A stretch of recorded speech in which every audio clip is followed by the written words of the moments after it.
Hey guys, it's me MS solutions. ഇനി എന്തിന് വേറെ സൊല്യൂഷൻസിന്റെ പ്രിയപ്പെട്ട SSLC വിദ്യാർത്ഥികളെ, ഗ്രേസ് മാർക്ക് ഉള്ളത് കൊണ്ട് നിങ്ങളുടെ ബോണസ് ഒഴിവാക്കിയിരിക്കുന്നു. ഏറ്റവും ലേറ്റസ്റ്റ് ന്യൂസ് ആണ്. അത് മാത്രമല്ല, ഗ്രേസ് മാർക്കുകൾ പരിഷ്കരിച്ചിരിക്കുന്നു, അല്ലെങ്കിൽ അപ്ഡേറ്റ് ചെയ്തിരിക്കുന്നു. ഏപ്രിൽ 25-ാം തീയതിയാണ് സർക്കുലറിന്റെ ഡേറ്റ് കൊടുത്തത്. പക്ഷെ ഇത് ഇന്നാണ് നമുക്കൊക്കെ കിട്ടിയത് കേട്ടോ. ഞാൻ എല്ലാ കാര്യങ്ങളും വായിച്ചു തരാം. ഇതൊന്നും വായിച്ചാൽ നിങ്ങൾക്ക് ഒന്നും മനസ്സിലാവില്ല കേട്ടോ. കറക്റ്റ് വേണ്ടി കാര്യങ്ങൾ എന്ന് വെച്ച് കഴിഞ്ഞാൽ ഇതാ, താഴെ പറയും പ്രകാരം ഗ്രേസ് മാർക്ക് പരിഷ്കരിച്ച് ഉത്തരവ് പുറപ്പെടുവിക്കുന്നു. ഓക്കെ, കേരള സ്കൂൾ കലോത്സവത്തിൽ എ ഗ്രേഡ് ഉള്ള കുട്ടികൾക്ക് 20 മാർക്ക് നിലവിൽ കൊടുക്കുന്നുണ്ട്. ഓക്കെ, 20 മാർക്ക് നിലവിൽ കൊടുക്കുന്നുണ്ട്. കേരള സ്കൂൾ ശാസ്ത്രോത്സവത്തിൽ പങ്കെടുക്കുന്നവർക്ക് ബി ഗ്രേഡ് ഉള്ള 15, സംസ്ഥാന തല ശാസ്ത്ര സെമിനാറിൽ പങ്കെടുത്ത സി ഗ്രേഡിന് 10 ഒക്കെ നിങ്ങൾക്ക് വായിച്ചാൽ മനസ്സിലാവും. ഞാൻ അധികം വായിക്കാൻ നിൽക്കുന്നില്ല. പക്ഷെ അപ്ഡേറ്റുകൾ അതിനപ്പുറത്തേക്ക് ഒരുപാട് അപ്ഡേറ്റുകൾ ഉണ്ട്. പിന്നെ ജൂനിയർ റെഡ് ക്രോസ്, നമ്മുടെ JRCക്കാർക്ക്, ലൈറ്റ് നോക്കണേ, JRCക്കാർക്ക് ഗ്രേസ് മാർക്ക് 10 ആണ് വന്നിരിക്കുന്നത് കേട്ടോ. ഏറ്റവും ഗ്രേസ് മാർക്ക് കുറവ് നമ്മുടെ JRC കുട്ടികൾക്കാണ്. കറക്റ്റ് പറഞ്ഞാൽ വെള്ളയും ഇട്ട് പോയിട്ടും ഗ്രേസ് മാർക്ക് എന്താണ്, വളരെ വളരെ കുറവാണ് അവർക്ക്. ഇനി സ്റ്റുഡന്റ് പോലീസ് കേഡറ്റ് പ്രോജക്റ്റ്, നമ്മുടെ SPCയിൽ പങ്കെടുത്ത ആൾക്കാർക്ക് 20 ഉണ്ട്. പിന്നെ സ്കൗട്ട് ആൻഡ് ഗൈഡിന് 25 ഗ്രേസ് മാർക്ക് ഉണ്ട്. 80% ഹാജർ ഉൾപ്പെടെയുള്ള പങ്കാളിത്തമുള്ളവർക്കാണ് 25 കൊടുക്കുന്നത്. ഇനി രാജ്യപുരസ്കാർ ഉള്ളവർക്ക് 40 ഉണ്ട്. രാഷ്ട്രപതിയിൽ നിന്ന് അവാർഡ് വാങ്ങിയ ആൾക്കാർക്ക് ഹയർ സെക്കൻഡറി വിഭാഗത്തിൽ 50 വരുന്നുണ്ട് കേട്ടോ. ഓക്കെ, ഇനി ഹൈസ്കൂൾ വിഭാഗത്തിൽ ഇതുപോലെ 20ഉം 25ഉം ആണ് വരുന്നത്. ഇനി NSSന് വരുന്നത് 40 മാർക്കാണ് കേട്ടോ. 40 മാർക്ക് അത് റിപ്പബ്ലിക് ഡേ ക്യാമ്പിൽ പങ്കെടുത്തവർക്കാണ് ഏറ്റവും കൂടുതലായിട്ട് വരുന്നത്. പിന്നെ NSS സർട്ടിഫിക്കറ്റുകൾ, NSS സർട്ടിഫിക്കറ്റ് ഉള്ള NSS വോളണ്ടിയേഴ്സിന് എന്താണ് വരുന്നത്, 20 മാർക്ക് വരുന്നുണ്ട്.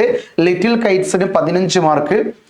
പിന്നെ ഏതാ പൊതുവെ പറയാറുള്ളത്, സർഗോത്സവം ഒന്നും ഞാൻ കേട്ടിട്ടും കൂടിയില്ല. സർഗോത്സവം എ ഗ്രേഡ് ഉള്ളവർ 15, ബി ഗ്രേഡ് ഉള്ളവർ 10 ഒക്കെ ഉണ്ട് കേട്ടോ. ഇനിയാണ് പറയാൻ പോകുന്ന ഏറ്റവും പ്രധാനപ്പെട്ട കാര്യം. അതായത് അന്തർദേശീയ മത്സരങ്ങളിൽ 1ാം സ്ഥാനം നേടുന്നവർക്ക് 100 മാർക്ക് ഉണ്ട്. അന്തർദേശീയ മത്സരങ്ങളിൽ 2ാം സ്ഥാനം നേടുന്നവർക്ക് 90 മാർക്ക് ഉണ്ട്. യെസ്, നമ്മുടെ ദേശീയ മത്സരങ്ങളിൽ പങ്കെടുത്തവർക്കൊക്കെ ഗ്രേസ് മാർക്ക് ഉണ്ട്. സംസ്ഥാന തലത്തിലെ ഗ്രേസ് മാർക്ക് കൊടുക്കുന്നുണ്ട്. ഇതൊക്കെ കൊടുക്കുന്നുണ്ട്. പിന്നെ NCCയിലും 40 വരുന്നുണ്ട്. നമ്മൾ നേരത്തെ ഓൾറെഡി വായിച്ചതാണ്. ഇനി പ്രത്യേകം ശ്രദ്ധിക്കേണ്ട കുറച്ച് കാര്യങ്ങൾ ഇവിടെ വരുന്നുണ്ട് കേട്ടോ. അതേതാണെന്ന് ഞാൻ ഇപ്പൊ കാണിച്ചു തരാം. ഇവരെ കൃത്യമായിട്ട് അപ്ഡേറ്റ് ചെയ്തൊരു സംഗതി. ഗ്രേസ് മാർക്കും കഴിഞ്ഞ് വ്യവസ്ഥകൾ 8ാം ക്ലാസ്സിലോ 9ാം ക്ലാസ്സിലോ, ഇതാണ് കറക്റ്റ് ഒരു അപ്ഡേറ്റ് പറയാം. പരിഷ്കരിച്ച കാര്യങ്ങളിൽ പ്രധാനപ്പെട്ട ഒന്നാണ് കേട്ടോ ഇത്. അതായത് 8ാം ക്ലാസ്സിലോ 9ാം ക്ലാസ്സിലോ പഠിക്കുമ്പോൾ സംസ്ഥാന തല സ്കൂൾ കലോത്സവത്തിലോ ശാസ്ത്രോത്സവത്തിലോ പങ്കെടുത്ത് ലഭിക്കുന്ന ഉയർന്ന ഗ്രേഡ് ഗ്രേസ് മാർക്കിന് പരിഗണിക്കണമെങ്കിൽ 10ാം ക്ലാസ്സിൽ പഠിക്കുമ്പോൾ സംസ്ഥാന തല മത്സരത്തിൽ പങ്കെടുക്കണമെന്നില്ല. പകരം റവന്യൂ ജില്ലാ മത്സരത്തിൽ അതേ ഇനത്തിൽ എ ഗ്രേഡ് ലഭിച്ചാൽ മതിയാകുന്നതാണ്. സാർ, ഞാൻ 8ാം ക്ലാസ്സിലും 9ിലൊക്കെ പങ്കെടുത്തിട്ട് ഞാൻ സ്റ്റേറ്റ് ലെവലിലൊക്കെ പാർട്ടിസിപ്പേറ്റ് ചെയ്തിട്ടുണ്ട്, എനിക്ക് ഗ്രേസ് മാർക്ക് കിട്ടുമോ എന്ന് ചോദിക്കുന്ന കുട്ടികൾക്ക് വളരെ കൃത്യമായിട്ട് പറഞ്ഞിട്ടുണ്ട്. അവർ 10ാം ക്ലാസ്സിൽ റവന്യൂ ജില്ലയിൽ എ ഗ്രേഡ് നേടിയാൽ മതി, അവർ സംസ്ഥാന തലത്തിൽ എത്തണമെന്ന് യാതൊരു നിർബന്ധവും ഇല്ല. അതൊരു പോസിറ്റീവാണ് കേട്ടോ.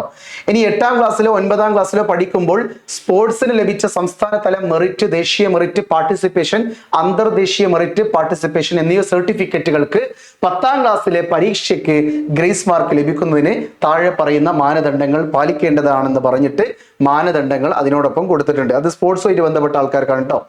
ഇനി 3ാമത്തെ കാര്യം, ഗ്രേസ് മാർക്ക് കുട്ടിക്ക് ഒരിക്കൽ നൽകുന്നതിനാൽ അടുത്ത തലത്തിലേക്കുള്ള അഡ്മിഷന് ഗ്രേസ് മാർക്കിന്റെ അടിസ്ഥാനത്തിൽ വീണ്ടും അധികമായി ഇൻഡെക്സ് മാർക്ക് അഥവാ ബോണസ് മാർക്ക് നൽകുന്നതല്ല.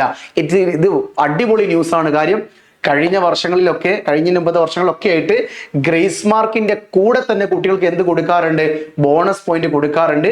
അതായത് ഗ്രേസ് മാർക്കുള്ള കുട്ടികൾക്ക് ഡബിൾ മാർക്ക് നോക്കുന്നുണ്ടെന്ന് വേണമെങ്കിൽ പറയാം, ഡബിൾ പരിഗണന കൊടുക്കുന്നുണ്ടെന്ന് വേണമെങ്കിൽ പറയാം. നിലവിൽ 10ാം ക്ലാസ്സിലോ +2 ഒക്കെ കഴിഞ്ഞിട്ട് ഗ്രേസ് മാർക്ക് ഉള്ള കുട്ടികൾക്ക് അതിന്റെ ഗ്രേസ് മാർക്കിന് ഒരു ബോണസ് പോയിന്റ് ഉണ്ട്. അത് തൽക്കാലം ഒഴിവാക്കിയിട്ടുണ്ട്. ഇനി അത് കൊടുക്കുന്ന പരിപാടി ഇല്ല. ഓക്കെ, സോ തീർച്ചയായിട്ടും ബോണസ് പോയിന്റ് എന്താണെന്ന് അറിയാത്തവർക്ക് അലോട്ട്മെന്റ് സമയത്ത് MS സൊല്യൂഷൻ കൃത്യമായിട്ട് പറഞ്ഞു തരും. ഇപ്പൊ നീന്തൽ സർട്ടിഫിക്കറ്റിന് 2 ബോണസ് ഉണ്ട്. ഗ്രേസ് മാർക്ക് ഉള്ളവർക്ക് 2 ബോണസ് പോയിന്റ് വരുന്നുണ്ട്. ആ 2 ബോണസ് പോയിന്റ് ആണ് ഒഴിവാക്കിയത് എന്ന് പറയാം. ആ 10 ബോണസ് പോയിന്റ് ഉള്ളവർക്കാണ് പെട്ടെന്ന് എന്ത് ചെയ്യുക, ടോട്ടൽ WGP ഒക്കെ കൂട്ടിയിട്ട് ടോട്ടൽ 10 വരുന്ന കുട്ടികൾക്കാണ് പെട്ടെന്ന് സീറ്റൊക്കെ കിട്ടല് കേട്ടോ. ഓക്കെ, ഇനി വിവിധ ഇനങ്ങളിൽ പങ്കെടുത്ത് ഗ്രേസ് മാർക്കിന് അർഹരായിട്ടുണ്ടെങ്കിൽ അവയിൽ ഏത് ഇനത്തിലാണോ കൂടുതൽ മാർക്ക് ലഭിക്കുന്നത് ആ ഇനത്തിന് ലഭിക്കുന്ന മാർക്ക് മാത്രമേ നൽകുകയുള്ളൂ. എൻ്റെ ട്യൂഷനിൽ പഠിച്ചൊരു കുട്ടിയുണ്ട്, കുട്ടിയുടെ പേര് ഞാൻ പറയുന്നില്ല. കുട്ടി സ്പോർട്സിൽ എ ഗ്രേഡ് ഉണ്ട്, പിന്നെ കലോത്സവത്തിൽ എ ഗ്രേഡ് ഉണ്ട്, പിന്നെ വേറെന്താ ഒരു ശാസ്ത്രോത്സവത്തിൽ പങ്കെടുത്തതിന് എ ഗ്രേഡോ മാർക്കും കാര്യങ്ങളൊക്കെ ഉണ്ട്. അപ്പൊ ആ കുട്ടി എന്നോട് ചോദിച്ച സംശയമാണ്, സാർ എനിക്ക് ഇതിൽ എല്ലാത്തിനും കൂടി ഗ്രേസ് മാർക്ക് കിട്ടുമോ എന്നുള്ളത്. ഒരിക്കലും ഇല്ല. ഏതിനാണോ ആ ഒരാളുടെ കയ്യിൽ ഗ്രേസ് മാർക്കിന് അർഹതപ്പെട്ട സർട്ടിഫിക്കറ്റുകൾ എന്തൊക്കെയുണ്ടോ അതിൽ ഏറ്റവും കൂടുതൽ ഗ്രേസ് മാർക്ക് ഏതിനാണോ ലഭിക്കുന്നത് ആ ഗ്രേസ് മാർക്കാണ് ആ കുട്ടിക്ക് ലഭിക്കുക. ഓക്കെ, സോ തീർച്ചയായിട്ടും അതൊക്കെ ഒരു പോസിറ്റീവ് കാര്യങ്ങൾ തന്നെയാണ്.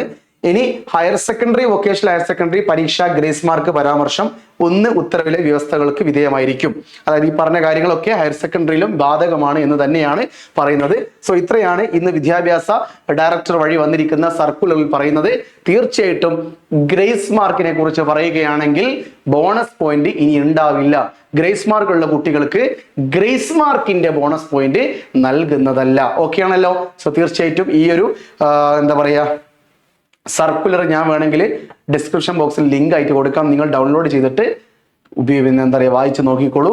എന്തായാലും ശരി, +1 നമ്മുടെ MS സൊല്യൂഷൻസിന്റെ ആപ്പ് ത്രൂ ഉള്ള ക്ലാസ്സിൽ ജോയിൻ ചെയ്യാൻ താല്പര്യമുള്ളവർ ഇപ്പൊ ദാ സ്ക്രീനിൽ കൂടി ഇങ്ങനെ പോകുന്ന നമ്പർ ഇതാ, ഈ നമ്പറിൽ എന്ത് ചെയ്യുക, വിളിക്കട്ടോ. വിളിക്കുക അല്ലെങ്കിൽ എവിടെ എത്തിയതാ, കൊടുത്തില്ലേ, യെസ്, വിളിക്കുക അല്ലെങ്കിൽ പിന്നെ വാട്സപ്പ് ചെയ്യട്ടോ. വാട്സപ്പ് ചെയ്താൽ ഡീറ്റെയിൽസ് കംപ്ലീറ്റ് നിങ്ങൾക്ക് പറഞ്ഞു തരും. നിങ്ങൾക്ക് സൗകര്യമുള്ളപ്പം കേട്ടിട്ട് ജോയിൻ ചെയ്താൽ മതിയെ. ഏറ്റവും കുറഞ്ഞ 3540 രൂപയ്ക്കാണ് മിനിമം +1 ക്ലാസ് കൊടുക്കുന്നത്. നിങ്ങൾക്ക് ജോയിൻ ചെയ്യാവുന്നതായിരിക്കും കേട്ടോ. ഓക്കെ, വീണ്ടും കാണാം. It's me MS solutions. ഇനി എന്തിന് വേറെ സൊല്യൂഷൻസ്. ബൈ.